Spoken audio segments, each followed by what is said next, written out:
এই সরকারের তো আর দোষ না, দোষটা হলো আমাদের আগের যে সরকার ছিল শেখ হাসিনা সরকার বড় একটা ঋণ রেখে গেল। আসসালামু আলাইকুম প্রিয় দেশবাসী। এই জুলাই জঙ্গি, জুলাই সন্ত্রাসী বলছে শেখ হাসিনা বিশাল বড় একটা ঋণ রেখে গেছে, তাই দেশের এই অবস্থা। দেশে তেল নেই, গ্যাস নেই, বিদ্যুৎ নেই, শেখ হাসিনার জন্য। কারণ শেখ হাসিনা বিশাল বড় একটা ঋণ করে গেছে। আচ্ছা, আপনারা কি জানেন শেখ হাসিনা 17 বছর দেশ পরিচালনা করছে? সেই 17 বছর দেশ পরিচালনা করতে যেয়ে শেখ হাসিনা ঋণ করছে 2,00,000 কোটি টাকা। শেখ হাসিনা পতনের পর আসলো নোবেল বিজয়ী সুৎকুরিনুস। সে এসে 18 মাস দেশ পরিচালনা করছে। সেই 18 মাসে এই নোবেল বিজয়ী সুৎকুরিনুস ঋণ করছে 21,00,000 কোটি টাকা। ইনুসের পরে আসলো তারেক রহমান, আর তারেক রহমান আইসিয়া ঋণ করলো 2 মাসে 56,000 কোটি টাকা। এখন আমার প্রশ্ন আপনাদের কাছে, ঋণের পরিমাণ কাঠটা বড়, কে সবচাইতে বেশি ঋণ করছে? শেখ হাসিনা 17 বছরে 2,00,000 কোটি টাকা ঋণ করছে। কইরা দেশের যে উন্নয়ন করছে সে উন্নয়ন তো আপনারা দেখতে আছেন, কিন্তু 21,00,000 কোটি টাকা ঋণ করে ইনুস দেশের কি উন্নয়নটা করছে আপনারাই বলেন। আবার তারেক রহমান আইসে 2 মাসে 56,000 কোটি টাকা ঋণ করছে। এই 56,000 কোটি টাকা ঋণ করে তারেক রহমান কি দিছে, কি উন্নয়ন করছে দেশের জন্য আপনারা একটু বলেন। এবার চলেন আরেক বুদ্ধিজীবীর কথা শুনি, আরেক জ্ঞানী ব্যক্তির কথা শুনি। আজকের এই মুহূর্তে দেশে যে জ্বালানি সংকট, তার প্রধান অপরাধী হলো পলাতক স্বৈরাচারী সরকার। পর্যাপ্ত পরিমাণ মাটির নিচে গ্যাস থাকলেও বিগত পতিত স্বৈরাচারী সরকার হীন ব্যবসার স্বার্থে তারা গ্যাস উত্তোলন করার কাজে কোনো কর্মসূচি না নিয়ে এইসব জ্ঞানী বুদ্ধিজীবীদের জন্য আমাদের দেশের 12টা বাজতেছে। সে বলছে শেখ হাসিনা পর্যাপ্ত পরিমাণ গ্যাস থাকার পরও উত্তোলন করে নাই, তাই আজকে দেশে গ্যাসের সংকট। কিন্তু আপনারা কি জানেন বাংলাদেশে বর্তমানে বা এখন যে পরিমাণ গ্যাস মজুদ আছে, প্রাকৃতিক গ্যাস, সেই গ্যাস যদি আমরা একটানা 10 বছর তুলি তাহলে বাংলাদেশের গ্যাসের অস্তিত্ব থাকবে না। আপনারা কি এটা জানেন? এই বুদ্ধিজীবীরা জানে না, আর এই বুদ্ধিজীবীরা জানলেও বলে না। কেন বলে না? কারণ এদের কাজ হলো তেল মারা। এরা তেল মারা ছাড়া সত্যি কথা বলতে জানে না। আর এই কথাটা শুধু আমি বলতেছি না, বর্তমান সরকার নিজেও স্বীকার করতেছে যে বাংলাদেশে যে গ্যাস আছে সেই গ্যাস বড় জোরে 10 থেকে 12 বছর বাংলাদেশ চলতে পারবে, তারপরে বাংলাদেশের গ্যাসের অস্তিত্ব থাকবে না। এখন শেখ হাসিনা 17 বছর যদি এই গ্যাস তুলতো তাহলে আজকে এই বাংলাদেশের মানুষ আমাদের দেশে গ্যাসের খনি আছে বইলা বলতেই পারতো না।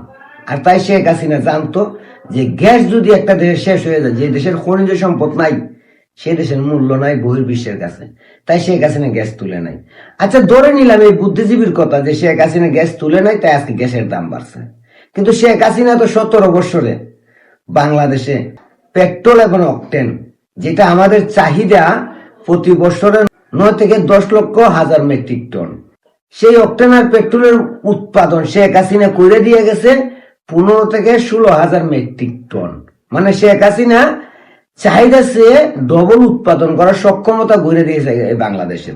তাহলে পেট্রোল আর অকটেনের দাম কেন বাড়লো? সেই চাহিদা চেয়ে দ্বিগুণ উৎপাদন হয় যে পেট্রোল আর অকটেন, সেই পেট্রোল আর অকটেন কেন আজকে বাংলাদেশে শর্ট পড়লো? ডিজেল আমরা আমদানি করি, ডিজেলের দাম বাড়তেই পারে, তাহলে পেট্রোল আর অকটেনের দাম বাড়লো কেন, যেটা আমাদের চাহিদা চেয়ে ডবল উৎপাদন হয়? কথায় কি আছে জানেন? কয় মানে যত দোষ নন্দকুশ। শেখ হাসিনা চলে গেছে 2 বছর, এখন এরা যত আকাম কুকাম করতেছে, এরা দেশ চালাইতে ব্যর্থ। ইনুসের দালালি করতে ব্যস্ত ছিল, ইনুস দেশটারে ডুবাই দিয়ে গেছে, ইনুসের দালালি করছে। এখন তারেক রহমান আছে, এখন তারেক রহমানের দালালি করতেছে, আর দোষটা চালাইতেছে শেখ হাসিনার উপরে। শেখ হাসিনা 2,00,000 কোটি টাকা ঋণ করে দেশের উন্নয়ন করছে, যা আগামী 50 বছর কেউ করতে পারবে কিনা সন্দেহ আছে। আর ইনুস 18 মাসে 21,00,000 কোটি টাকা ঋণ করছে, কইরে দেশটারে আমেরিকার গোলাম বানাইছে, দেশটারে পুরোপুরি পঙ্গু বানাই দিয়ে গেছে। আর তারেক রহমান আসছে 2 মাস, সেই 2 মাসে 56,000 কোটি টাকা ঋণ করছে, কইরে কৃষিখাত আর ফ্যামিলি কাটিয়ে দিছে। আর কি করছে? সত্যি কথা কি, আমাদের দেশে এইসব তেলবাজ যতদিন থাকবে ততদিন কোন সরকার কাজ করতে পারবে না। সরকারের ভুল যদি এই জ্ঞানী গুণী সুশীল সমাজ বুদ্ধিজীবীরা তুইলা না ধরে, তা সরকার তো মনে করো আমাদের কোনো ভুলই নাই। তো সবচেয়ে বড় কথা ভাই সাহেবেরা, আপনারা যতই এই শেখ হাসিনার দোষ দেন না কেন, আপনারা যদি শেখ হাসিনার অপরাধ সঠিকভাবে তুলে ধরেন, আমরা তার পক্ষে থাকবো। কিন্তু আপনাদের দোষ আপনারা আকাম কুকাম করবেন, ওগুলো শেখ হাসিনার উপর চাপাইয়া দিবেন, এটা কিন্তু আমরা মাইনে নিব না। ওইটার প্রতিবাদ আমরা করব। শুধু শেখ হাসিনা নয়, তারেক রহমান যদি ভালো কিছু করে আর তার বিরুদ্ধে কেউ এই মিথ্যাচার করে, এটার প্রতিবাদও করব।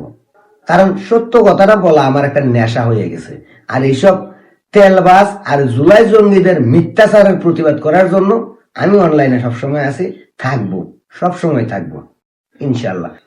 আর আপনারা দোয়া করেন আমার জন্য, আমি যেন সবসময় সত্যটা আপনাদের সামনে তুলে ধরতে পারি।